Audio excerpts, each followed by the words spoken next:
자, 오늘은 이제 그동안에 우리가 재물의 흐름, 법의 움직임, 그리고 기독교의 세계관에 대해서 우리가 이제 쭉 이야기를 해왔었는데, 오늘은 이제 특별히 소득의 세계에 대해서 말씀을 나누도록 하겠습니다. 그러면 도대체 성경적인 관점에서 돈을 어떻게 이야기를 하고 있는지 목사님 한번 설명을 해주시기 바랍니다. 네. 일단 우리가 기독교적인 관점에서 지금 이 이야기를 나누고 있기 때문에 그 부분을 이제 중점적으로 얘기를 해야 되겠습니다. 미국의 그 돈에 관련된 잡지 중에서 유명한 잡지가 하나 있죠. 이제 포브스가 있는데 거기에 예전에 그 말콤 포브스라는 그 창간자 그분이 자신의 그 아들한테 그걸 이제 인계하면서 아주 중요한 얘기를 했다고 그래요. 무슨 얘기를 했냐면 아들아 인생의 그 100가지 문제 중에 99가지의 문제의 해답은 바로 돈에 있단다. 이런 얘기를 했어요. 이제 세상적인 사람들의 그 관점이 있고. 근데 예전에 그 철학자들도 이제 돈에 대해서 많이 생각을 한 걸 보면, 많은 사람들이 이런 얘기를 했어요. 그 돈은 다스리면 아주 충성스러운 종이 되는데, 다스림을 받으면 아주 흉악한 폭군이 된다. 이게 좀 상당히 의미 있는 얘기죠. 네. 예. 그게 이제 실제적인 상황이죠. 실제적인 상황이고. 그런데 이 돈이 많이 성경에서 이제 많이 그 얘기가 되어지는데 특히 예수님도 많은 분들이 이거에 대해서 좀 많이 연구를 했어요. 구원이라든지 뭐 예를 들어서 국률 사역이라든지 여러 그런 천국이라든지 이런 말씀보다도 돈에 대한 얘기가 훨씬 많다라는 이제 그런 부분들을 많이 얘기해요. 실제적으로 그게 보면 실제적으로 그렇습니다. 그래서 이제 이런 것들을 정황을 봤을 때에 예수님께서 뭐 천국이라든지 이런 부분에 대해서 중요하지 않아서 그런 것이 아니라 우리가 인생을 살면서 필요한 부분들 중에 가장 핵심적인 부분을 가지고 사람들이 거기에 매여 있으니까 그 부분에 대한 성경적인 해답, 하나님의 해답을 말씀하시려고 하는 그런 것이다라고 봐요. 그래서 보면 이렇게 예수님의 말씀은 하나님이시니까 하나님의 창세전에 계획했던 그 돈에 대한 진리이기 때문에 이것은 아주 정확한 특별법입니다. 그것에 적용되는 부분. 그래서 우리가 이제 보면 신문에서 정보를 얻지 않습니까? 예. 그죠? 그리고 뭐 매체도 다 신문이라고 본다 그러면 새로운 그 소식이 있다라는 거죠. 그것에 의해서 우리가 비즈니스도 뭐 여러 가지들 하지 않습니까? 정보 같은 거. 그런데 성경은 구문이에요, 구문. 그죠? 네, 오래된 거다 이거죠. 이거는 뭐 변하지도 않아. 그런데 신문은 실제적인 정보를 가지고 있다 그러면 성경은 근본적인 정보를 가지고 있다는 거죠. 그러니까 신문은 자꾸 변하고 하루 지나고 이틀 지나면 별로 이렇게 가치가 없는데 성경은 그렇지 않다는 거죠. 근본적인 거기 때문에 변하지 않으니까 여기에 핵심적인 부분들이 있다 이거죠. 그러니까 예수님께서 돈에 대한 얘기를 하셨을 때는 거기에 대한 굉장한 그 진리가 담겨져 있기 때문에 그 부분을 잘 살펴볼 필요가 있어요. 그래야지 거기에서 정말 진리를 찾을 수 있고, 그래서 정보는 신문에서만 얻는 것이 아니라 오히려 정말 중요한 정보는 성경에서 얻는다. 이렇게 보는 것이 정확합니다. 우리 기독교 세계관도 그렇죠. 그래서 저는 이제 오늘 그 말씀을 좀 나누기를 원하는 것들이 뭐냐면, 무슨 목사가 무슨 경제인도 아니고 경영하는 사람도 아니고 돈 버는 거에 대해 소득에 대해서 뭐 전문가처럼 얘기하느냐 이렇게 말씀을 하는 사람도 있을 거예요. 그런데 저는 오늘 얘기를 하고자 하는 것은 그거예요. 돈 잘 버시는 분들은 거기에 대한 전문가다라는 거죠. 그 세상적인 관점에서는 이제 그 전문가고, 근데 일반적으로 많이 아는 부분들에 대해서 거기에 대해서는 이제 돈 버는 거에 대해 전문가지만 오늘 우리가 얘기하려고 하는 것은 그분들이 알지 못하는 더 중요한 그 영적이고 성경적인 그리고 실제적인 그런 내용에 대한 그런 부분을 말씀을 드리려고 그러는 거예요. 그래서 그런 부분이 우리는 더 중요하다고 보는 것이죠. 그래서 저는 오히려 이상하게 목사가 성경을 나름대로 영적인 부분으로 연구하다가 성경을 더 깊게 들어간 거라기보다는 돈을 연구하다가 성경을 더 깊게 보게 됐어요. 돈을 연구하다가. 돈을 연구를 하다 보니까 이게 무슨 그 고구마 그 저기 뿌리에서 줄기로 해서 막 그 따라오는 거 있잖아요. 이런 거. 그 굉장한 진리들이 막 그 발견되는 거예요. 네. 영적이고 그다음에 내가 알지 못했던 일반 얘기들도 이런 게 있었네 이런 게 있었네 이렇게 막 쫓아가다 보니까 돈은 고사하고 다른 쪽의 영적인 부분에 대한 진리를 굉장히 많이 알게 되었고 그다음에 거기서 이제 성경에 이 얘기가 무슨 말씀이 나왔을 때 이 얘기가 맨 처음에는 이게 그런가 보다라고 했던 부분을 이제 그렇게 보지 않고 더 깊고 더 정확하게 보는 그 시각을 갖게 됐어요. 예. 그게 왜 그렇냐고 생각해보면 그 돈이라는 부분이 그 애초 처음부터 우상이에요. 우리 인생에. 돈은 우상이다. 예. 예. 만몬이잖아요. 예. 그 아람어로 이게 만몬으로 나오잖아요. 이 돈 문제가. 예. 그래서 이제 예수님도 그 누가복음 16장에서 그 하나님과 재물을 대비해서 얘기할 정도로 돈은 거의 그 하나님과 그 막 그 대적하는 유일한 강력한 무기다라는 그런 측면에서 아마 말씀을 드릴 수가 있는 것 같아요. 그래서 이제 우리가 이렇게 많은 사람들이 그런 얘기도 해요. 저도 이제 거기에 가만히 생각해 보니까 맞더라고요. 무슨 말이 맞냐면 정말 너희가 이 세상 살면서 정말 하고 싶은 일을 하려면 먼저 돈을 많이 벌어라. 그러면 정말 원하는 걸 할 수 있다. 이런 얘기를 하는 게 현실이라니까. 그렇죠. 예. 그러니까 그만큼 돈은 거의 하나님과 같은 위치에 있다라는 거죠. 그래서 이제 이런 부분을 생각해 보면서 돈을 생각하는데 이렇게 보면 영적으로 봤을 때는 죄가 영하고 대비가 되고 그다음에 육은 뭐하고 또 매치가 되냐면 돈하고 매치가 돼요. 그러니까 영은 죄하고 이렇게 관계를 맺고 육신은 돈하고 관계를 맺더라고. 이렇게 보니까. 그래서 우리가 재밌는 게 뭐냐면 지난번에도 우리가 구속에 대해서 얘기를 했지 않습니까? 예. 구속은 뭐 감옥에 들어가는 거다라고 젊은 층들이 이제 많이 그렇게만 알고 있다라고 얘기했는데 구속이라는 말이 이제 말 그대로 감옥이 들어가는 구속. 그것이 바로 얽매이는 거예요. 얽매이는 거. 그러니까 돈에 얽매이고 영에 얽매이고 얽매인 부분이에요. 근데 우리가 이제 예수님의 그 기독교 세계관에서 나오는 구속이잖아요. 구속. 구속은 그 얽매임에서 푸는 거야. 우리나라 말로는 공교롭게도 똑같은 표현인데 원래 의미는 이건 얽매이는 거고 이건 푸는 거야. 해방이야. 그 재밌잖아요, 이게. 그래서 이 그 기독교 세계관 측면에서 우리가 계속 얘기를 했었지만은 이 돈 문제에 얼마나 붙잡히느냐, 그리고 돈 문제에 얼마나 여기서 해방되느냐, 이런 부분이 굉장히 아주 리얼하게 나타난다는 거죠. 이게 돈의 문제예요, 성경적으로. 그래서 우리가 이제 보면 구원이라는 말도 그 구속이라는 말하고 같이 써요. 구약에서 보면 쭉 연결이 되는데 그게 영어 성경으로 보면 리뎀션입니다. 리뎀션. 그 리뎀션이라는 단어가 구약과 신약을 관통하는 단어예요. 그것은 어떤 의미가 있냐면 죄에서 벗어나게 하는 부분이 해방. 구속이 해방이라고 그랬잖아요. 그러니까 아까 영은 죄하고 관련되어 있다고 그랬잖아요. 그러니까 거기서 벗어나는 거고. 그다음에 육신은 돈에서 벗어나는 것을 얘기할 때 구속을 얘기하더라 이거죠.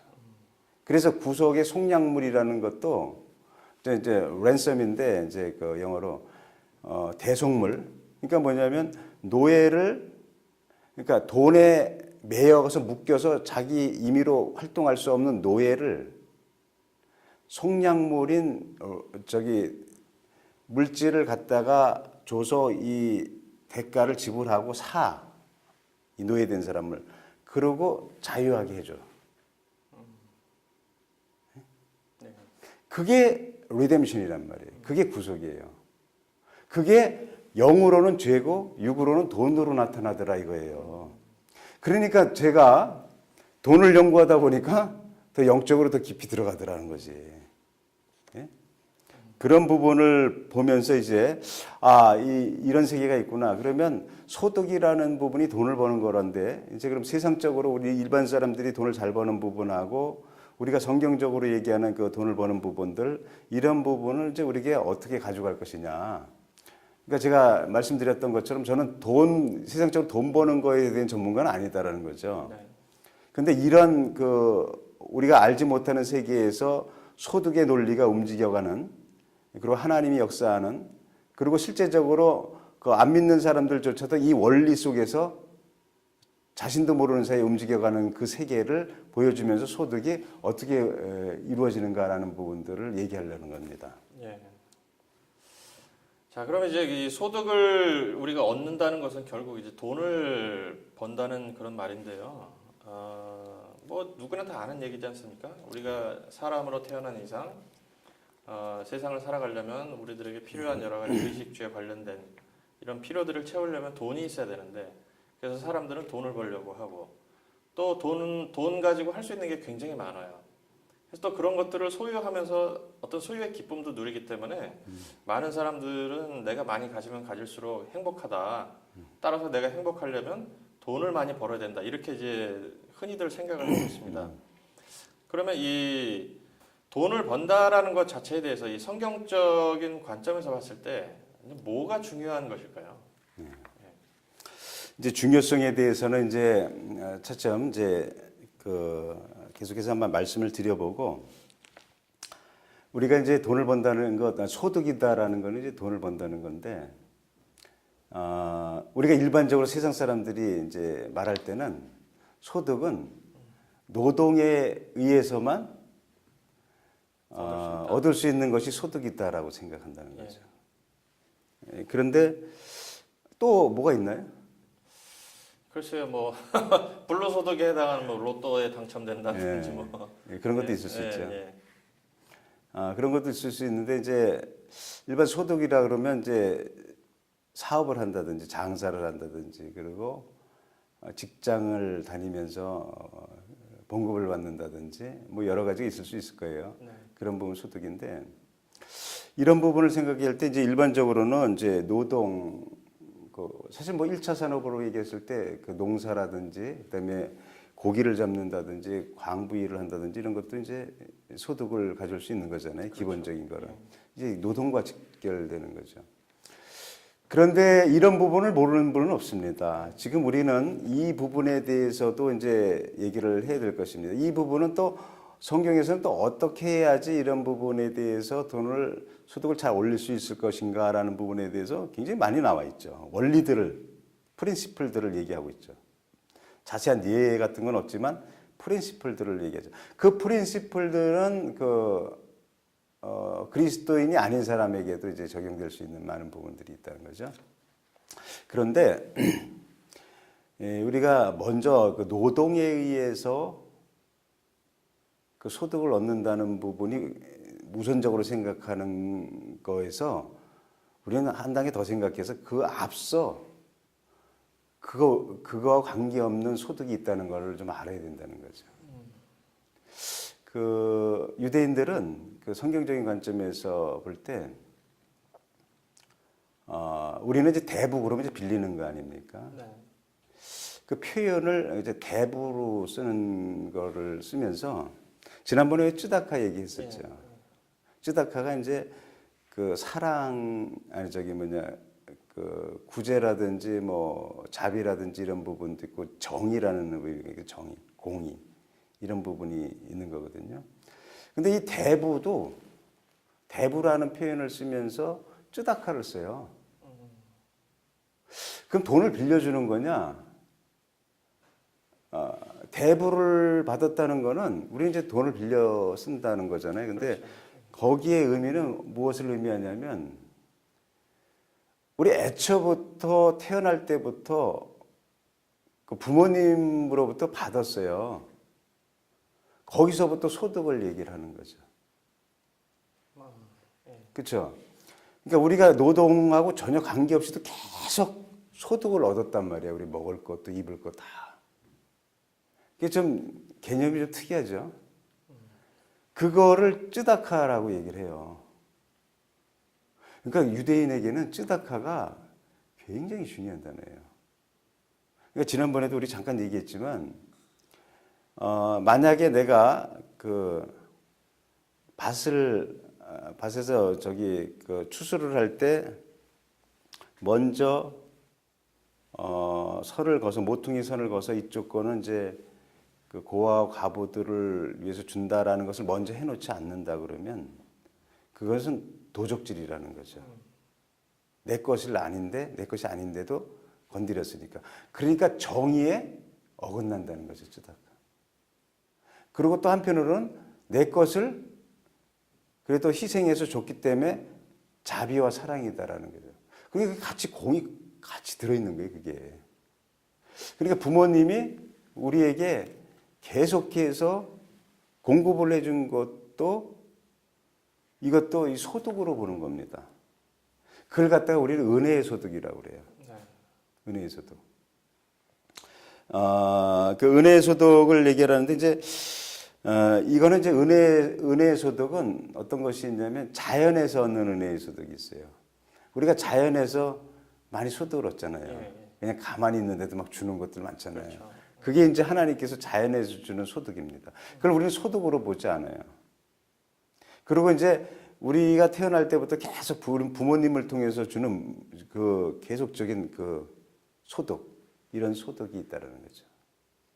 그리고 우리 이제 뭐 지인으로부터 뭐 이렇게 얻는 소득도 이제 선물의 소득도 있고 막 그러는데 이런 소득이 부모님에서부터 주는 그 소득이라는 이런 은혜의 소득이 거기서 끝난 것이 아니라 실제적으로 은혜의 소득이 지속적으로 이어진다는 겁니다.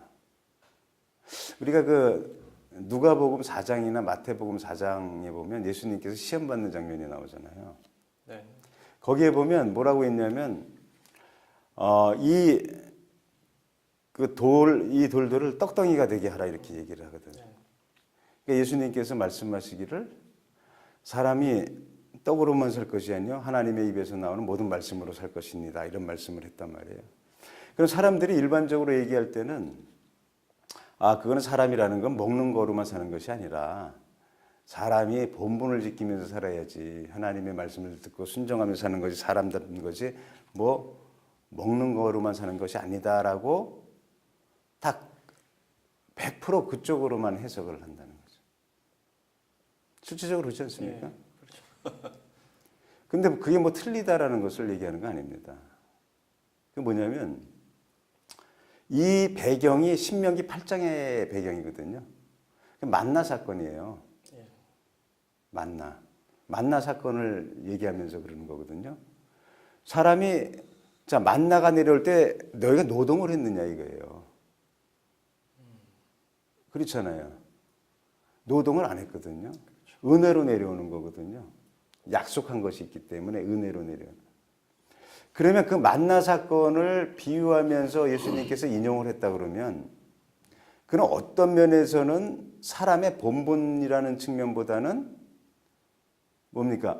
노동으로 얻는 빵이냐 떡이냐 그죠? 은혜로 얻는 떡이냐 이런 측면이 있어요.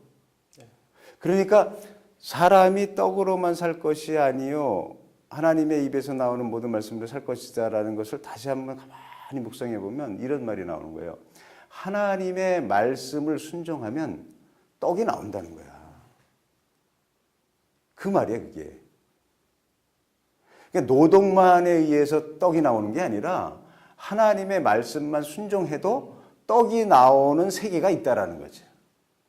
그게 은혜의 선물입니다. 은혜의 소득이에요. 그 사람들이 일반적으로 이제 잘 모르던 네. 그런 말씀인데 네. 보통 뭐 우리가 이제 우스갯소리로 야 교회 가면 뭐 떡이 나오냐 밥이 나오냐 뭐 이런 네. 얘기들을 많이 하잖아요.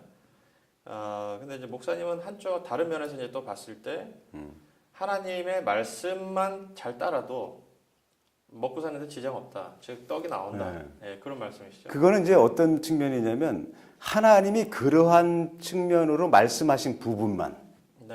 그 말씀하신 부분에 대해서 그것에 관한 한 하나님의 말씀만 따라도 떡이 나온다는 거지. 그러니까 만나 사건을 광야로 갔을 때 우리 떡을 어떻게 먹는 우리 어떻게 우리 광야에서 뭘 먹고 사느냐라고 얘기를 할 거 아니에요. 예, 예, 예. 그것은 농사 질 수도 없고 뭐 할 수도 없는 상황에서는 그건 내가 약속한 말씀을 따라가기만 하면 된다라는 그런 거죠. 그러니까 그 부분에서 특수한 경우죠. 그러니까 우리가 은혜의 그 소득을 올리는 부분도 어떤 특수한 부분이 있어요. 그렇게 해도 노동을 하지 않고도 떡을 얻는 방법이 있다라는 거죠.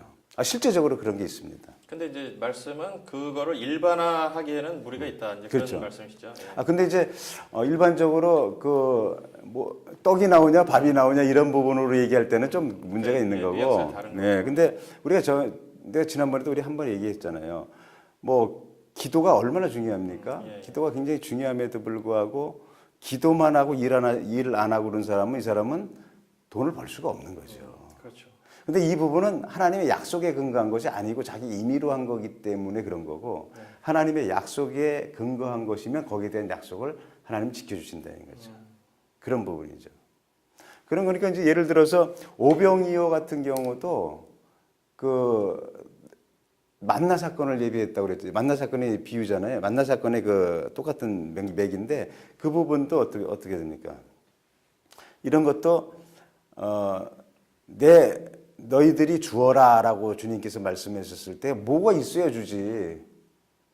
그런데 이제 조금 어린아이의 그걸 그 떡과 물고기 그걸 가지고 이제 주는 거거든요. 그런 특수한 경우는 그런 일들이 있는데 이러한 특수한 경우들이 살면서도 많이 있다라는 거죠. 다는 아니지만 그러한 소득도 있다라는 거. 그것이 특별 은총을 가진 우리 그리스도인의 특권이다라는 부분을 얘기하는 거죠. 그리고 또 우리가 생각할 때 이 돌을 떡덩이로 이렇게 얘기했을 때도 이렇게 생각해 볼 게 있어요. 어떤 부분을 그걸 갖다 이제 초점을 맞춰서 이제 부각을 시키는 분도 있는데 한번 생각해 볼 여지가 있는 내용이 있어요. 뭐냐면 이 돌들로 떡덩이가 되게 하라라는 거죠. 근데 하나님은 돌로 떡을 만드는 일을 하신 분이 아니에요. 떡으로 떡을 부역해야지. 이제 그 오병이어 이런 것처럼. 그런 거거든요. 그러니까 전혀 관계도 없는 걸 가지고 이렇게 하시는 분이 아니다라는 부분이죠. 그러니까 우리도 가만히 생각해 보면 우리의 삶의 소득 부분도 엉뚱한 데 가서 떡을 구하는 그런 부분들에 대해서 잘 생각해 볼 필요가 있고 또 하나는 뭐가 있냐면 하나님의 창조의 세계는 그 배수하고 복수의 세계라고 얘기를 했잖아요. 근데 여기서는 돌들이고 복수예요. 돌들이. 그 떡은 단수예요. 근데 하나님의 세계는 창조의 세계는 단수가 복수되는 일이 있어도 복수가 단수되는 일은 별로 없다는 거죠. 창조의 세계는. 그러니까 사단이 그렇게 말하는 거죠. 교묘하게 그렇게 말하는 거죠. 그 세계에서 속아서는 안 된다는 부분들을 얘기를 하는 거죠. 그럼 이제 그 질문이 하나 있는데요. 아마 그 이 영상을 보시는 분들도 비슷한 생각이 들었을 텐데 그렇다면 그 하나님이 은혜의 소득을 우리에게 주신다. 그럼 이제 우리에게 필요한 거는 분별하는 이제 기준과 능력이거든요. 이게 어떤 게 은혜고 어떤 게 일반인지 이런 것들을 우리가 어떻게 구별을 할 수 있을지. 그거는 뭐 어렵지 않은 것 같아요. 우리가 일반적으로 노력의 대가를 받는다든지 뭐 이런 부분들은 일반적으로 그 심고 거두는 법칙에 의해서 이렇게 가요. 그런데 이제 그 그럼 이제 분별이 어려운 건 아니고 그런데 이제 이런 부분은 무턱대고 이제 은혜의 그 선물, 그 은혜의 소득만 얻으려고 하는 거는 신비주의에 빠지기 쉬운 거죠.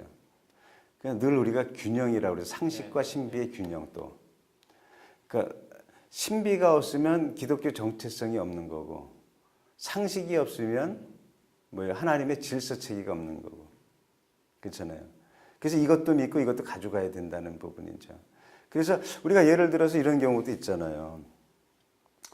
이런 우리 간증들 굉장히 많이 했어요. 우리가 이제 어떠한 그 뭐 먹을 것이 없다든지 그다음에 집을 짓는데 뭐 돈이 모자라서 굉장히 힘들고 막 그런다든지 이랬을 때 하나님 앞에 뭐 철야 기도를 한다든지 뭐 이렇게 이런 것들이 있잖아요. 그럴 때 생각지도 않게 누가 지나가다가 뭐 이렇게 준다든지 그다음에 조지 뮬러 같은 경우 그런 경우지 않습니까? 예. 그런 경우 그거 뭐예요? 그게 다 은혜의 선물이거든요. 그렇죠. 기도의 응답이면서 은혜의 선물이다라는 게 은혜의 소득이다라는 게. 근데 재밌는 거는 뭐 조지 뮬러는 누구한테 구걸한 적이 없어요. 자기한테 이게 후원해 달라고 한 적이 없어요. 그냥 기도만 하는 거야. 하나님께 구하는 거예요. 그런데 조지 뮬러는 자기가 그 공급받은 돈으로 수많은 고아뿐만 아니라 수많은 선교사들을 어마어마한 돈으로 지원을 했어요. 그런 게. 그러니까 은혜의 소득으로만 산 사람이에요.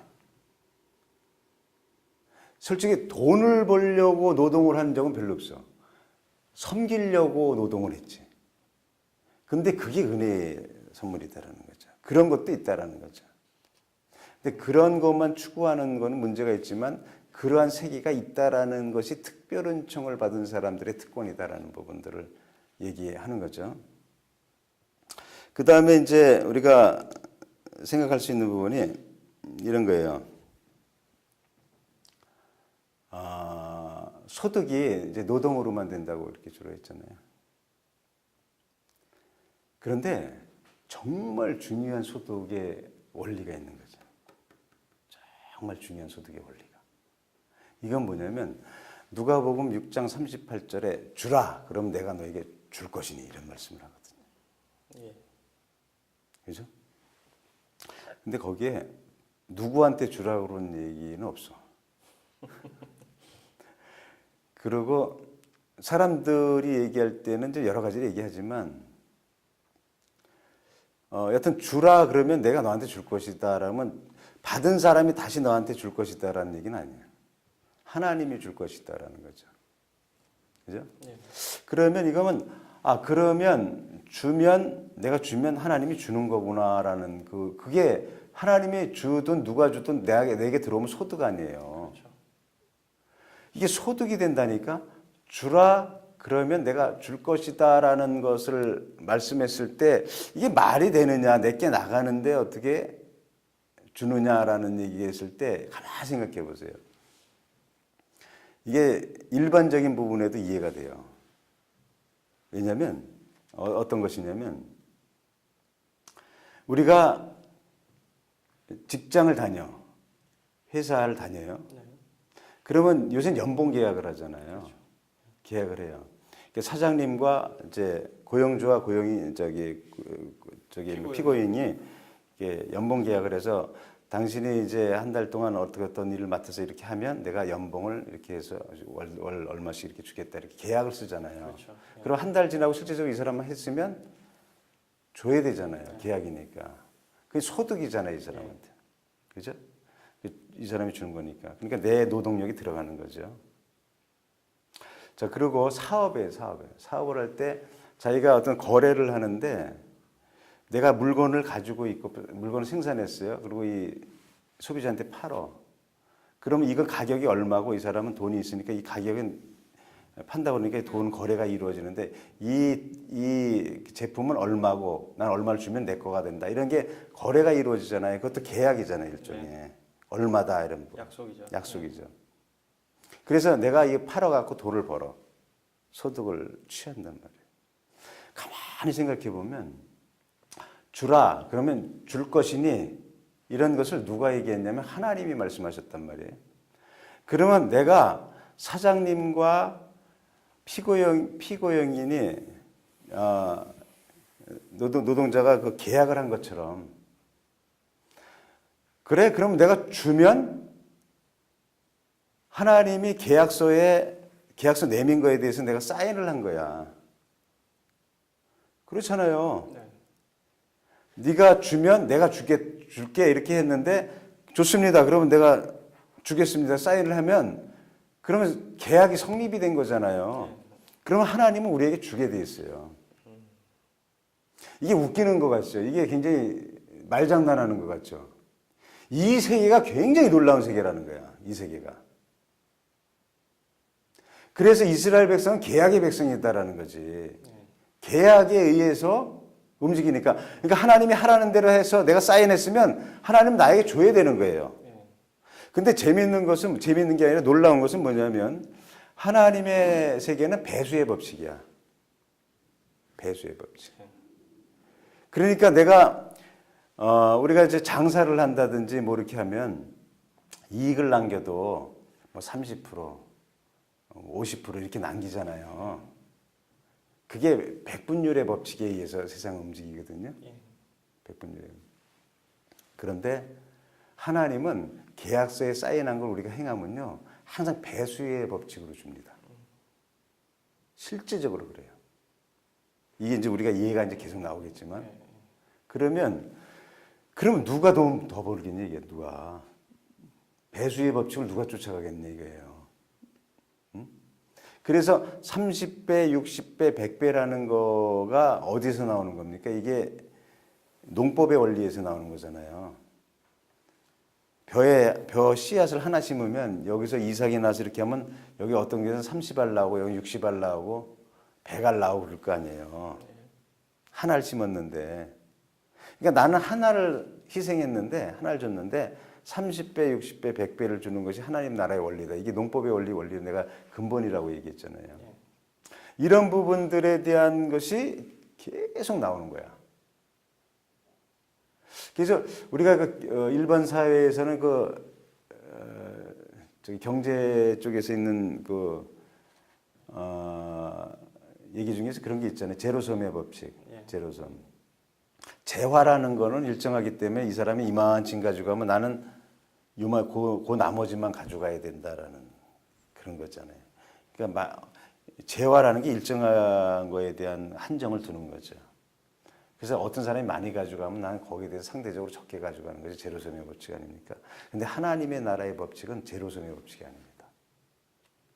이게 내가 희생이 들어가서 먼저 주라 하는 부분으로 들어가 버리면, 계약이 성취되면 어디선가 더 늘어나는 법칙이, 더 늘어나는 일이 벌어지는 거야. 응? 그러니까 어떤 저기가 있냐면, 우리가 사회에서도 나라에서도 가만히 보면 공동체가, 지자체라든지 정부가 복지시설, 복지 투자 이런 걸 통해서 많이 복지를 해놓잖아요. 그런 것으로 인해서는 이게 재정 흑자가 나는 일이 없고 계속 재정 적자만 생기고 이것이 부여의 원리 쪽으로 계속 들어가지 못합니다. 한번 역사적으로 봐요. 절대 그러잖아요. 그거는 제 이론이 아니라 역사가 증명을 하고 있어요. 역사가. 계속 재정 적자에 시달리다 막 디폴트 생기고 막 지금 그리스라든지 이런 일본도 지금 굉장히 위험한 상황이고 막 이런 일이 벌어지잖아요. 그런데 공동체라는 거, 정부라는 거, 지자체라 이런 거는 자기 돈이 아니야. 제3자의 돈인 거, 그러니까 지네 맘대로 써. 자기 희생도 아니야. 눈먼 돈이라 그래야 되죠. 네. 그런데 여기서 개인 기부가 들어가잖아요. 개인 기부. 개인 기부가 들어가면 달라져요. 그게 무슨 의미죠? 개인이 기부를 하잖아요. 개인이 주라는 거로.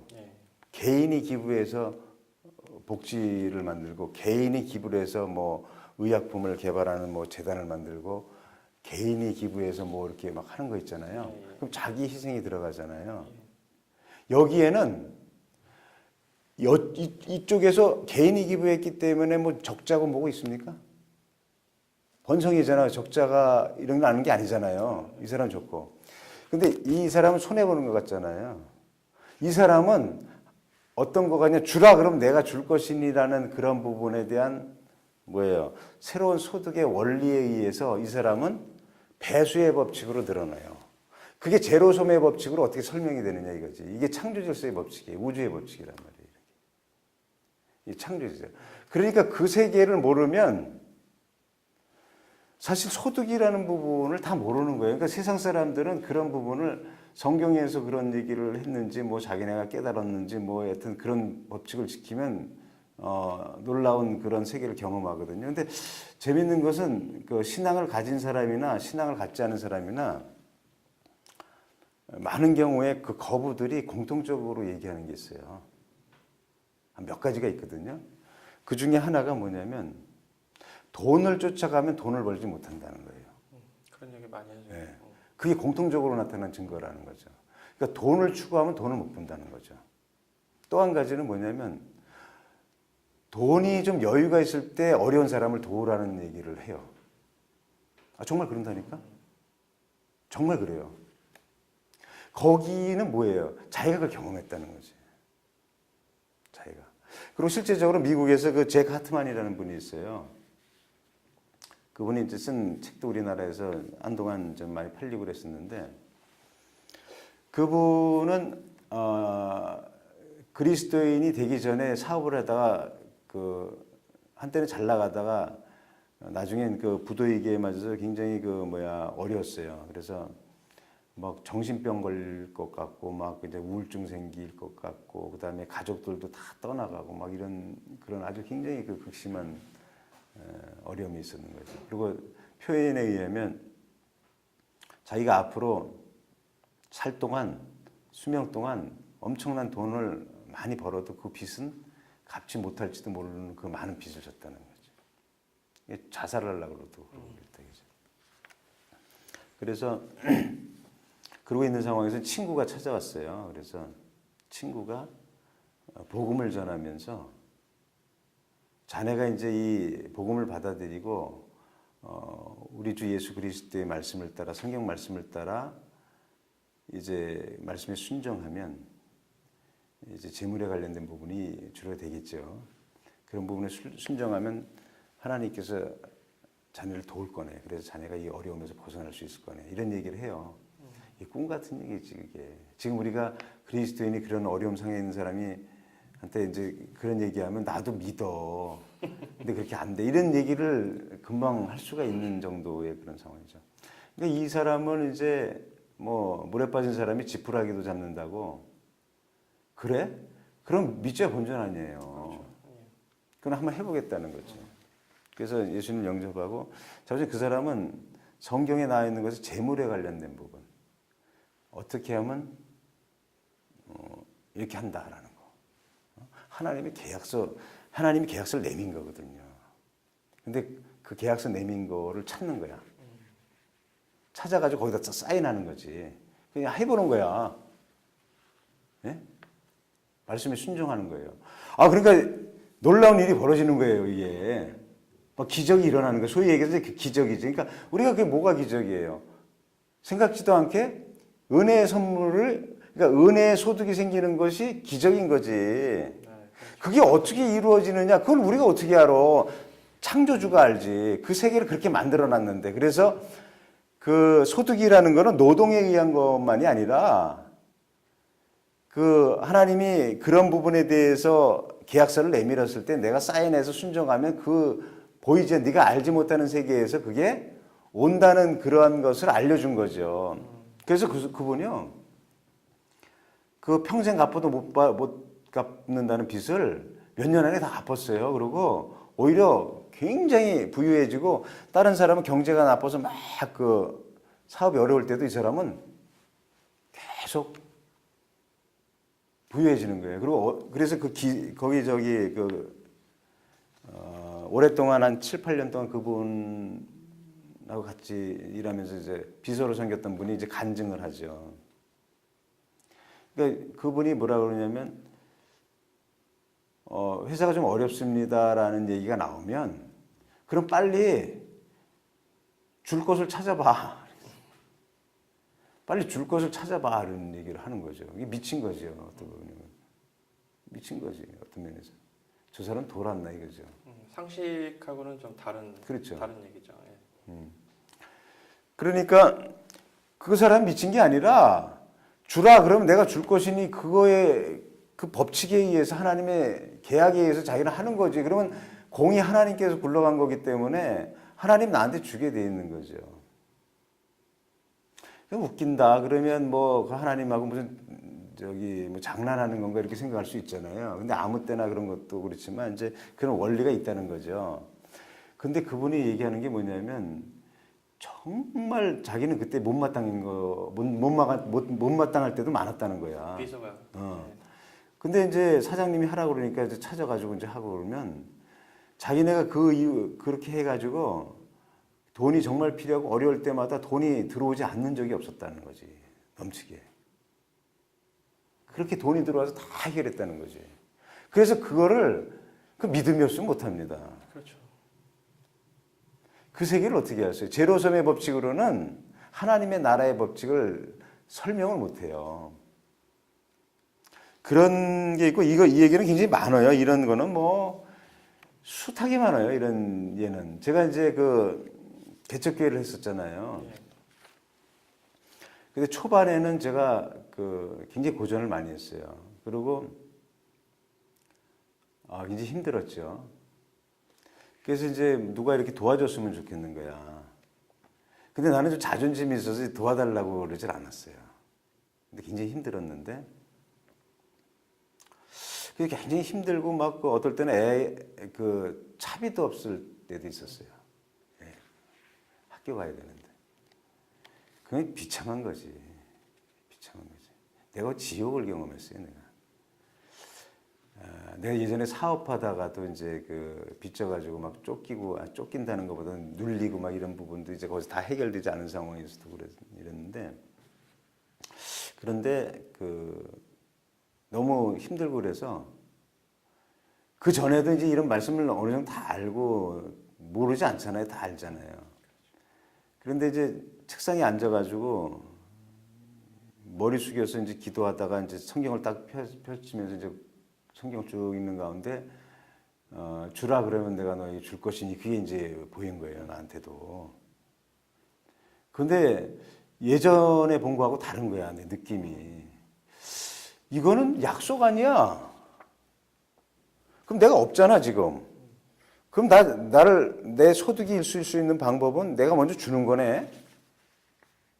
그리고 하나님께 넘치도록 준다고 그러는 건 배수의 법칙인 건 알았으니까. 그럼 이걸 왜 안 하지 내가? 누구한테 달라고, 누구한테 빌려달라고, 누구한테 이렇게 도와달라고 그러지 않고 이 법을, 하나님의 법을 써야 되겠구나 해갖고 그때 내가 좀 돈을 좀 찾아보니까 한 5만 원인가 얼마 좀 돼 있었어요. 그래가지고 제가 그게 이제 5만 원 있다는 건 뭐 거의 뭐 바닥 생활 한다는 거 아닙니까? 개척교회에서.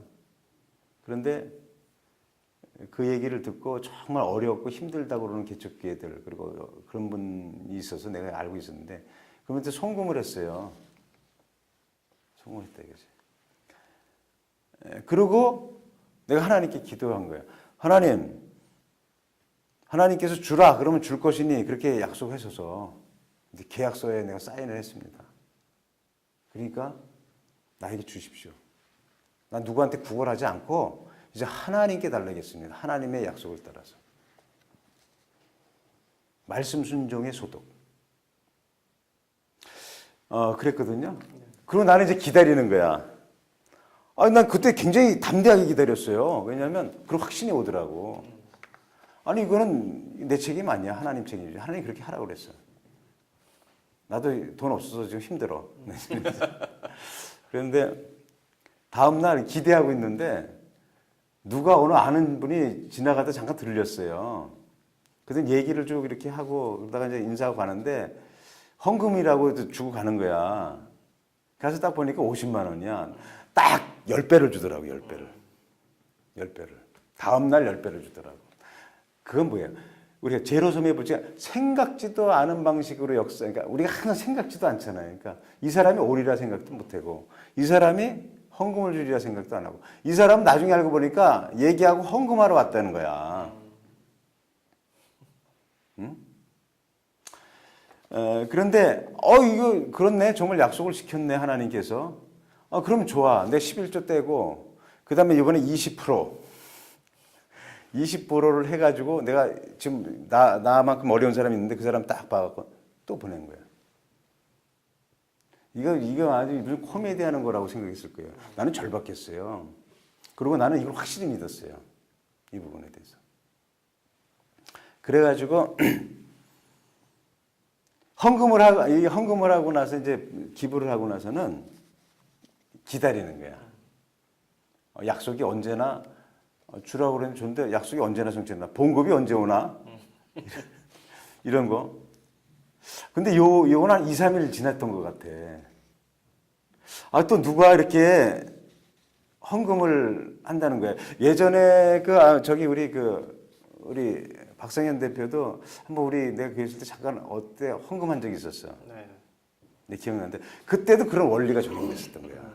그때 나한테 왜 헌금을 하냐고 우리 교회에. 움직이는 거야. 하나님이 물질을 필요한 곳으로 이렇게 공급하는 거예요. 이 사람에게 또 물질을 주려고.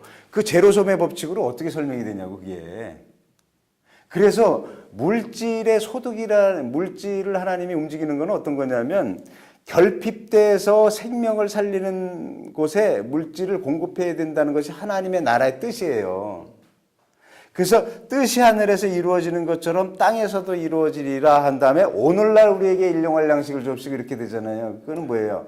일용할 양식이 없는 사람들에게 뜻이 하늘에서 이루어지는 것처럼 하나님의 뜻은 일용할 양식이 없는 사람들 일용할 양식을 공급하는 게 하나님의 뜻이거든. 결핍, 고아와 가부 이런 것도 있어.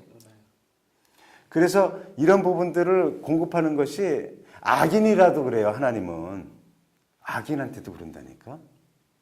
그래서 예수님께서 내 원수가 줄이거든 먹이고 목마르든 마시오라고 그러잖아. 악인도요. 굶주리고 목마를 때는 먹여야 되는 겁니다. 공급해서. 그런 원리가 있어요. 그냥 하는 얘기가 아니라니까 그게. 내가 돈을 연구하면서 이 놀라운 세계를 알았다니까. 그런데 여기서 며칠 후에 이번에는 그냥 한 100만 원 이상이 들어온 거야. 100만 원 이상이.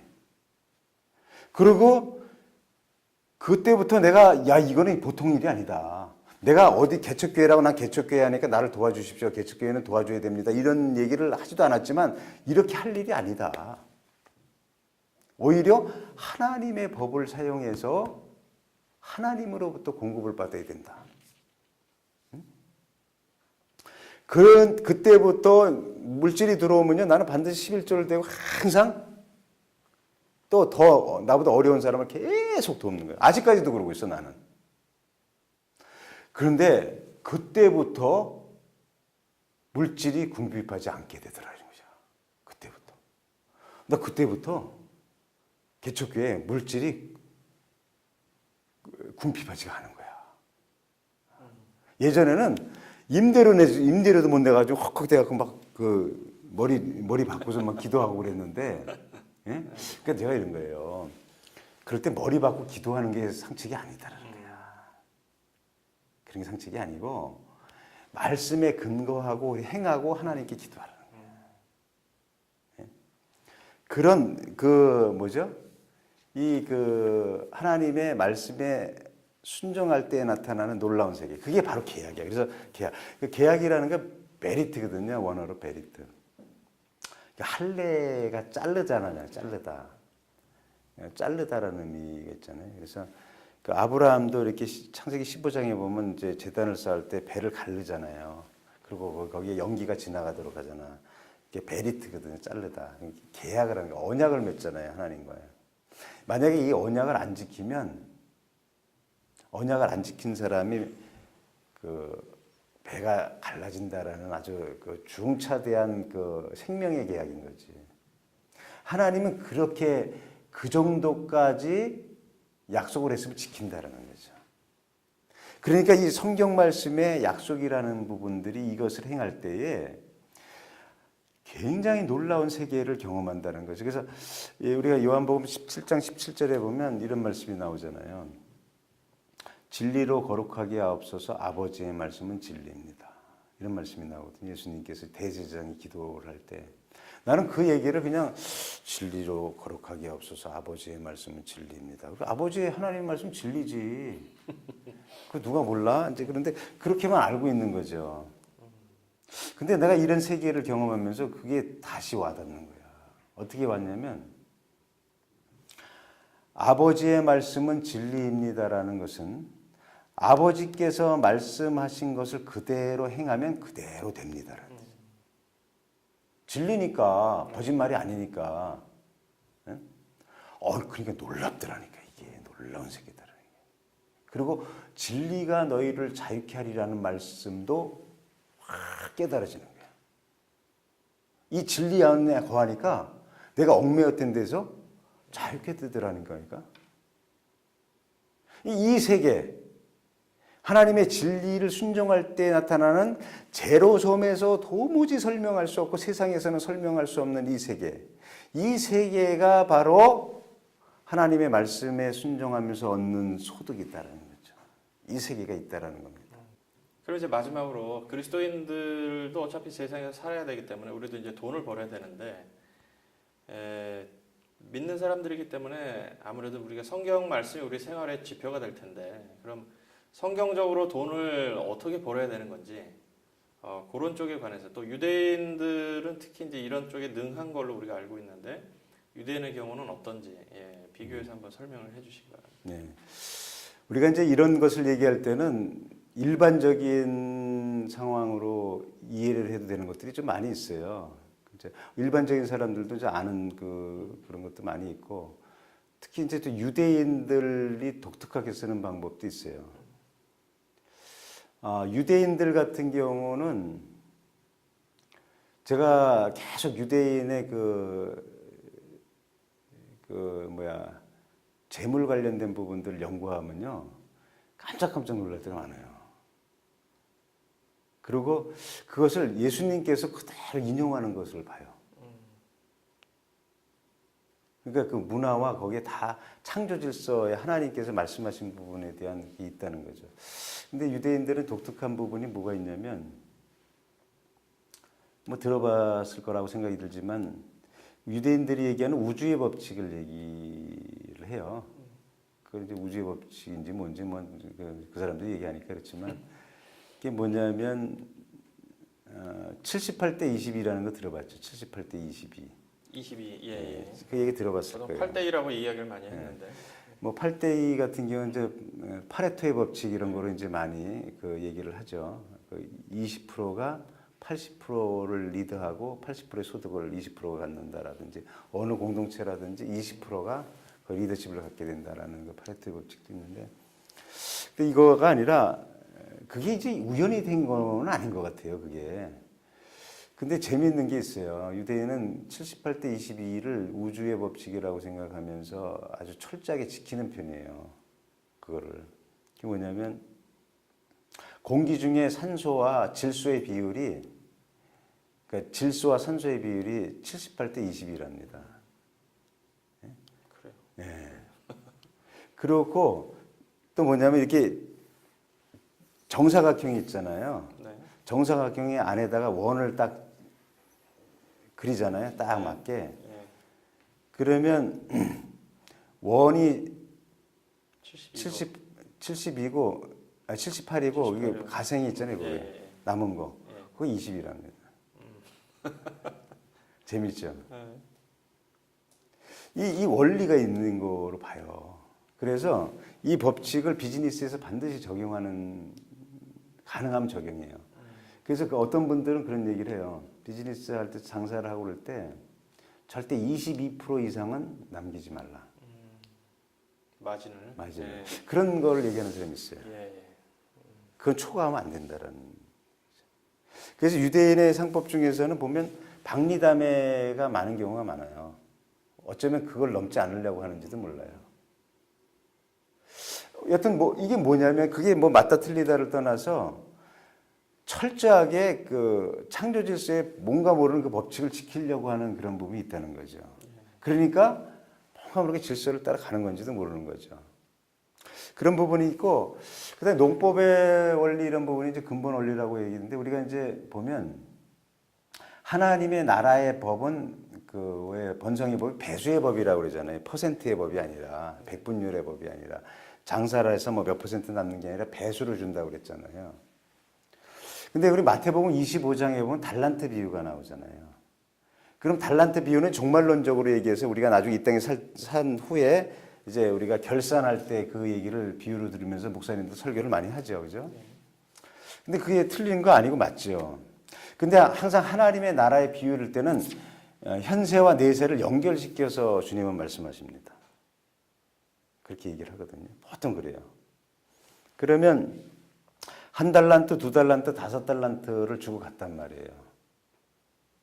그러면 그거 혹시 생각해 본 적 있어요? 이렇게 보면 그거를 남겼잖아요, 사람들이. 2달란트 남긴 사람 또 2달란트 남기고 5달란트 준 사람 또 5달란트 남기고.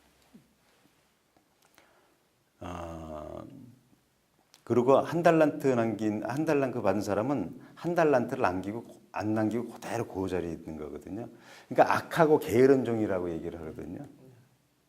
근데 우리가 일반적으로 이제 나를 결산할 때 이렇게 한다라는 일을 열심히 안 하고 자기 은사를 줬는데도 일을 열심히 안 하고 게을러서 하나님께서 이제 이렇게 한다라는 얘기로 이제 설교를 많이 하고 이게 맞는 말이잖아요. 맞는 말인데 여기서 또 한번 생각해 볼 게 있다는 거죠. 물질적인 측면에서. 뭐냐면 왜 이거 생각 한번 해보셨어요? 왜 하필이면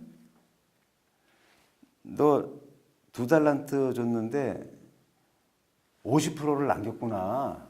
왜 이렇게 안 하냐 이거죠. 너 5달란트 줬는데 3달란트를 더 남겼네. 왜 이렇게 안 하느냐 이거지. 왜 5달란트 또 배수를 이렇게 얘기했느냐 이거죠. 아니 그거는 예를 단순하게 들기 위해서 그랬겠죠라고 얘기할 수도 있어요. 근데 예수님께서 말씀하신 부분에 대해서는 그냥 단순하게 아무렇게나 예를 든 게 아니다라는 거죠. 예수님이 적어도 말씀하셨다 그러면 그거는 하나님 나라의 법칙대로 얘기를 하는 거죠. 그죠? 배수의 법칙이잖아요.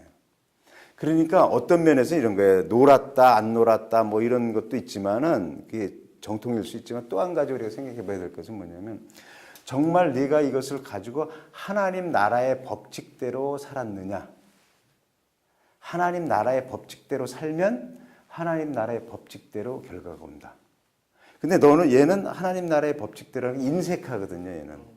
그러니까 이 1달란트 받은 사람이 뭐라고 얘기하면 주인한테 당신은 엄한 사람이라고 그러고 심지 않는 데서도 거두고 뿌리지 않는 데서도 소출을 내는 사람으로 알았다고 얘기를 해요. 그러니까 이 사람은 뭐예요? 하나님 나라의 법칙이 농법의 원리 아니에요. 심는 대로 거두는 부분이잖아요. 그죠? 그러니까 하나님 나라의 법칙대로 안 한 거지. 그러니까 쪽박 차는 거야. 그러니까 이런 부분으로도 생각해 보는 거죠. 하나님 나라의 법칙대로 가야 된다는 거죠. 이런 경우도 있어요. 어떤 경우는 이거는 좀 새겨서 들어야 되는 부분인데 우리가 지난번에 종도독도 얘기하고 사람이 무엇으로 심든지 그대로 거두리라는 건 많이 심는 자는 많이 거두고 적게 심는 자는 적게 거두는 거 맞잖아요. 그거는. 네. 그리고 콩을 심으면 팥이 날 수는 없는 거 아니에요. 근데 꼭 이렇게 얘기를 해야 되겠지만은 뭐 얘기한다 그러면 뭐 하겠지만 우리가 생각해 봐야 될 게 뭐냐면 어떤 분은 뭐 기도가 어떻게 뭐 직접 이렇게 어떻게 뭐 상달되고 안 되고 이런 건 떠나서지만 어떤 분은 대신방을 간다든지 목사님이 뭐 이렇게 할 때는 사람 눈도 있고 그래가지고 기도 제목을 항상 안 내놓고 피상적인 것만 내는 경우가 많잖아요. 그러니까 어떤 분은 계속 가족의 건강에 대해서만 많이 이렇게 1순위로 놓고 막 그래요. 그렇게 하거든요. 기도하고. 그러니까 그쪽으로 계속 심는 거야, 어떤 면에서는. 기도 같은 경우도. 근데 이 사람이 굉장히 물질적으로 무지하게 힘든 거거든요. 그런데 건강 쪽으로만 저기를 하는 거야. 그런데 이제 누가 와도 이렇게 기도하는 것도 그렇고. 그러니까 이분은 이제 세월이 지나도 물질의 어려움에서 벗어나지 못하는 거야. 계속 어려운 거야. 근데 재밌는 건 이 사람 가족이 다 건강해. 다 건강한 거야. 그러니까 그쪽으로 심었으니까 그쪽으로 거두는 거야. 그러니까 물질 부분에 대해서 내가 부욕해야 되기를 원한다 그러면 하나님께서 물질 부여에 대해서 어떠한 얘기를 했는지, 어떤 말씀을 했는지에 대해서 생각하고 거기에 대해서 순종이 이루어져야지. 거기에 대해 무엇으로 심든지 건강을 위해서 심으면 건강을 얻을 것이고 물질을 위해서 심었다면 물질을 얻을 것이다라는 부분이 있다는 거죠. 이런 부분. 그리고 이런 게 있어요. 뭐냐면 자, 우리가 가만히 생각해 보세요.